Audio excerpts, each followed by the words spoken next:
Hello students, तो चलिए आज हम लोग शुरुआत करते हैं क्लास 10 के एक्सरसाइज 5.3 के क्वेश्चन नंबर 13 का, जो कि है find the sum of first 15 multiples of 8। तो इस क्वेश्चन में हम लोगों को क्या बोला है, हम लोगों को बोला गया है कि 8 का जो 15 मल्टीपल्स होगा, मतलब 8 15 जो होता है वहां तक हम लोगों को क्या करना है, तो सम फाइंड करके बताना है। तो ये क्वेश्चन एकदम पिछले क्वेश्चन के सिमिलर है, बहुत सिंपल है। हम लोग क्या करेंगे, तो 8 का टेबल 15 तक तो नहीं लिख पाएंगे, तो एक एपी फॉर्म कर देंगे, जैसे 8 16 24 ऐसे करके एपी फॉर्म करेंगे। उसके बाद सम तो हम लोग आराम से निकाल सकते हैं। तो चलिए हम लोग यहाँ पर लिखेंगे the AP formed will be, जो हमारा एपी फॉर्म होगा वो क्या होगा, तो सबसे पहले 8 होगा, क्योंकि 8 का जो पहला मल्टीपल होता है वो तो 8 होता है। 8 1 जा 8, फिर 8 2 जा 16, फिर 8 3 जा 24, फिर 8 4 जा 32 और ऐसे करके ये कंटिन्यू होने वाला है। तो इस एपी में से हम लोग क्या क्या इन्फॉर्मेशन डिराइव कर सकते हैं, तो हम लोग लिख सकते हैं कि ए का जो वैल्यू है वो 8 है,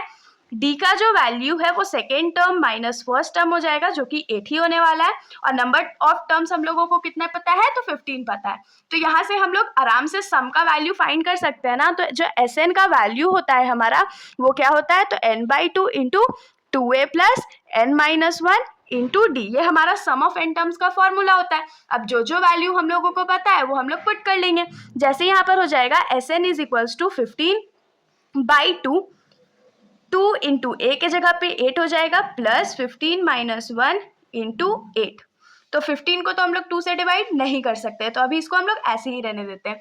8 2 से कितना होता है, 16 होता है, प्लस 15 में से 1 जाएगा तो 14 बचेगा इंटू 8 और ब्रैकेट बंद हो जाएगा। तो अभी भी हम लोग इसको ऐसे ही कंटिन्यू करेंगे, तो ये क्या हो जाएगा, 15 डिवाइडेड बाई 2 16 प्लस 14 8 सा कितना होता है, जल्दी जल्दी कमेंट सेक्शन में बताइए।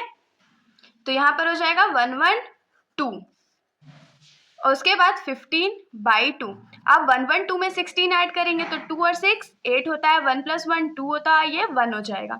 तो यहाँ पर 15/2 जो है वो 128 के साथ मल्टीप्लाई में है, तो हम लोग 2 और 128 को कट कर सकते हैं ना। तो 2 6 जा 12 और 2 4 जा 8। तो हमारे पास जो एस ऑफ 15 टर्म्स या सम ऑफ 15 टर्म्स जो है वो किसके बराबर आ गया, तो 15 इंटू 64 के बराबर आ गया। तो अब हम लोग क्या करेंगे, 15 इंटू 64 कर लेते हैं। तो 64 इंटू 15, 5 4 जा 20 होता है, 6 5 जा 30 और 2 32, 4 1 जा 4, 6 1 जा 6, 0 6 9। तो यहाँ पर जो हमारा सम ऑफ 15 टर्म्स या 15 मल्टीपल्स ऑफ 8 है वो क्या आ गया, तो 960 आ गया। तो चलिए हम लोग इसको लास्ट स्टेटमेंट दे देते हैं, therefore the sum of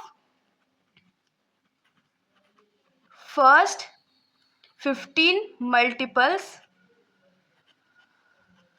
of 8 is 960। ये हमारा आंसर हो गया। तो इसके साथ हमारा ये जो सॉल्यूशन है यहीं पर खत्म हो जाता है। अगर आप लोगों को कोई भी डाउट हो तो आप लोग कमेंट सेक्शन में पूछ सकते हो, वरना अगर आप लोगों को वीडियो अच्छी लगी हो तो वीडियो को लाइक कर दीजिएगा और मेरे चैनल को बिना सब्सक्राइब किए कहीं मत जाइएगा। Thank you.